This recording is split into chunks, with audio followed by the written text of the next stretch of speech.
व्यक्ति जैसे ईवीएम के बारे में जो बोलता है वो चोर है, बदमाश है, जो ईवीएम का सपोर्ट करता है वो डकैत, लुटेरा, चोर, बेईमान, देशद्रोही है। जो रिजर्वेशन से किसी भी नौकरी में जाते हैं वही ईमानदार है, उन्हीं के पास दिमाग है। जो रिजर्वेशन से नहीं जाते वो कमअक्ल है, बेवकूफ है, गधे हैं। इंटरव्यू लेने वाले हैं, मैं आज ऐलान कर रहा हूं, ये नेवर फाउंड सूटेबल है जो इंटरव्यू लेने बैठते हैं, नेवर फाउंड सूटेबल। जो इंटरव्यू लेने बैठेगा उसके मन में एक लव्य का कॉन्सेप्ट होगा। समझ में आती है बात? ईवीएम के खिलाफ हर रिटर्निंग ऑफिसर के ऑफिस के बाहर और जहां जहां इनके पेपर बैलेट्स नहीं, ये ईवीएम की मशीनें जहां जहां जिस वेयर हाउस में है उसके बाहर परमानेंट प्रोटेस्ट लगाने की जिम्मेदारी जो लेता है, इस वक्त सबसे बड़ा अम्बेडकरवादी वो है। बाजी बंद, भाषणबाजी बंद, सड़क पे उतर के खून पसीना बहाने के लिए हम लोगों को तैयार होना है।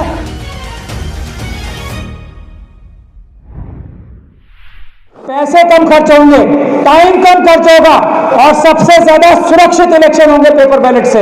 ईवीएम से चुनाव सुरक्षित हो ही नहीं सकते, पैसे ज्यादा खर्च होते हैं और धोखा ही धोखा है, टाइम भी ज्यादा लगता है। तीनों तरीके से ईवीएम से चुनाव धोखा ही धोखा है, फ्रॉड ही फ्रॉड है। इसके अलावा कुछ बात ही करने की जरूरत नहीं है। जो ईवीएम के पक्ष में बात करता है वो समझ जाओ या तो बेवकूफ बन रहा है या बेवकूफ बना रहा है।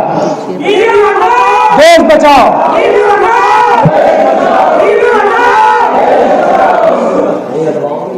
तो 31 तारीख को और हम लोगों का आह्वान है, एक एक व्यक्ति भी जो कहीं भी ईवीएम का सेंटर है, जैसे रिटर्निंग ऑफिसर अभी देश में 543 बनेंगे लोकसभा का चुनाव कराने के लिए, एक एक ऑफिस के बाहर हमें हजारों की संख्या में बैठना है। जैसे सीएनआरसी के प्रोटेस्ट में किसान आंदोलन में बैठे थे, हमें इस तरह का देश में माहौल बनाना है। जैसे SC/ST एक्ट जब हटाया था 2018 में अप्रैल 2 को, वो माहौल देश में क्रिएट करना है। जब ये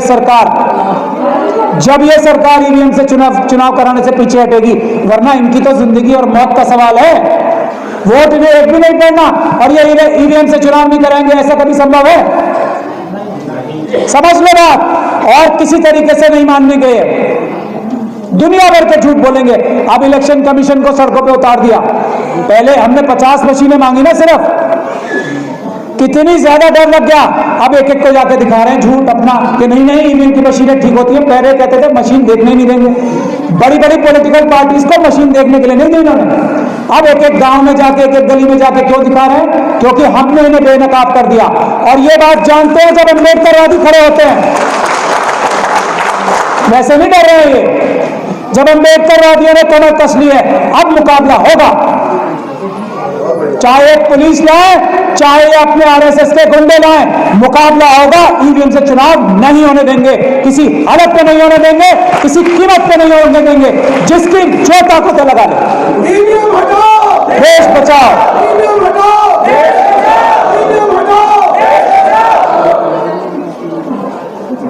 तो ये बात अब दिमाग में 31 तारीख का पहले क्लियर कर ले। दूसरा, अभी एक जो ठेकेदारी प्रथा के बारे में हमारे वीर सिंह निगान साहब बोल रहे थे ना, अभी देखो आप पढ़ाई लिखाई करेंगे हमारे लोग। पहली बात, जो एक बात ये रिजर्वेशन के खिलाफ बोलते हैं, दूसरा मुद्दा मैं बता रहा हूं आपको। जो व्यक्ति जैसे ईवीएम के बारे में जो बोलता है वो चोर है, बदमाश है, जो ईवीएम का सपोर्ट करता है वो डकैत, लुटेरा, चोर, बेईमान, देशद्रोही है। सीधी बात।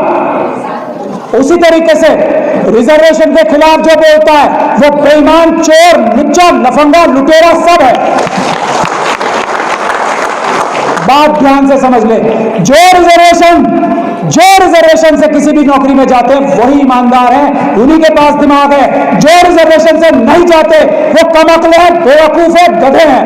करे केस मेरे ऊपर, मैं साबित करूंगा। ये बात अपने दिमाग में क्लियर कर ले। हम ये बात क्यों कहते हैं? सुप्रीम कोर्ट की जजमेंट है, रिजर्वेशन मींस मीडियोक्रिटी, मतलब रिजर्वेशन को सुप्रीम कोर्ट ये बोल रही है कि जो क्वालिटी है कॉम्प्रोमाइज होती है। इससे बड़ा झूठ दुनिया में कोई नहीं होता, हो ही नहीं सकता। वोट हमारा, राज तुम्हारा, वोट हमारा, राज तुम्हारा।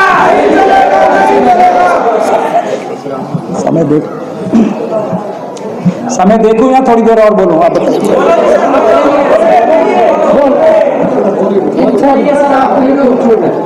शुक्रिया शुक्रिया मुझे छूट देने का। आरएसएस से भी यही का छूट दे देना। मैं बता दूसरा मुद्दा रिजर्वेशन का, वीवीपैट। मैं फिर बोल रहा हूं, जो भी किसी तरह की भी बात करता है, वीवीपैट भी धोखा, सब धोखा, सब फ्रॉड है, सिर्फ पेपर बैलेट, किसी बात ही नहीं करनी। जब हमने रिजर्वेशन का मुद्दा, ये खुल के हम ये बोल सकते हैं कि रिजर्वेशन वाले जो हैं उनको काम करना नहीं आता, खुलेआम बोल रहे हैं ना ये। इसी ग्राउंड पे हमें नॉट फाउंड सूटेबल करते हैं। एनएफएस क्या होता है? नॉट फाउंड सूटेबल, खुलेआम करते हैं। हम लोग पता नहीं के बैकफुट पे रहते हैं, डिफेंस करते हैं। ये जो इंटरव्यू लेने वाले हैं, मैं आज ऐलान कर रहा हूं, ये नेवर फाउंड सूटेबल है जो इंटरव्यू लेने बैठते हैं। Never found suitable. जो इंटरव्यू लेने बैठेगा उसके मन में एकलव्य का कॉन्सेप्ट होगा। समझ में आती है बात आप लोगों की? हजारों साल से द्रोणाचार्य पुरस्कार देते हैं ना, ये क्या है? क्या है द्रोणाचार्य पुरस्कार? क्या है कॉन्सेप्ट द्रोणाचार्य साहब का? एकलव्य का कॉन्सेप्ट है ना, और उसको अपना द्रोणाचार्य पुरस्कार उसको देते हैं जिसको ये टीचर मानते हैं। सही बात है ना? और कुछ चाहिए सबूत, और कुछ सबूत भी चाहिए। जो आइडिया है वो एकलव्य का कॉन्सेप्ट है। फिर भी एकलव्य को यह बताना पड़ेगा कि मैं सबसे बड़ा धनुर्धर में ही हूं, यह बताना पड़ेगा। अगर एकलव्य है तो वो सबसे अच्छा है, खत्म बात। इसके आगे बहस करना बेवकूफी का काम है। ये लोग कभी अकलमंद हो ही नहीं सकते, ये मेहनती हो नहीं सकते, ये ईमानदार हो नहीं सकते, बाय डिफॉल्ट नहीं हो सकते। हाँ, अच्छे बुरे लोग कहीं भी किसी भी कम्युनिटी में होते हैं। अम्बेडकरवादियों में भी कई बेईमान हो सकते हैं, कम होते हैं, और उधर भी हो सकते हैं, वहां ज्यादा होते हैं। ये बात जब तक आप मान के नहीं चलोगे, जब तक कुछ नहीं होगा। तो दूसरा एक आंदोलन चल रहा है देश में, जिसके लिए अभी यूजीसी ने, हम लोगों ने पकड़ लिया ना अम्बेडकरवादियों ने, तो फौरन बैकफुट पे चले गए। वरना क्या कह रहे थे कि हमारे जो पढ़ लिख के डॉक्टर ऋतु जैसे टीचर, रोहित वेमुला जैसे टॉपर, जो पढ़ लिख के सबसे आगे जाएंगे, एकलव्य बनेंगे, उनको क्या कहेंगे? नॉट फाउंड सूटेबल, और बाहर कर देंगे कान पकड़ के। ये यूजीसी कर रहा था, ये अपराध है, हम इसके खिलाफ एफआईआर कराने जा रहे हैं। डॉक्टर ऋतु से मेरी बात हो गई है, ये यूजीसी के चेयरमैन के खिलाफ हम एफआईआर कराने जा रहे हैं। ये कैसे निकाला ऑर्डर? कैसे निकाला ये ऑर्डर? तो दूसरा बड़ा आंदोलन इस वक्त चल रहा है देश में, यूनिवर्सिटीज में आंदोलन खड़े होते हैं किसी भी देश के। तो ईवीएम का और जो यूनिवर्सिटी का डॉक्टर ऋतु का आंदोलन चल रहा है, 6 तारीख का है। उसमें हजारों नहीं लाखों की संख्या में आए। ईवीएम के लिए भी 31 तारीख को और 6 तारीख को दिल्ली यूनिवर्सिटी गेट नंबर 4 पे, दिल्ली यूनिवर्सिटी गेट नंबर 4 सुबह 10 बजे, और 31 तारीख को जंतर मंतर। ये हमारा रास्ता है, इसके अलावा सब मिथ्या है।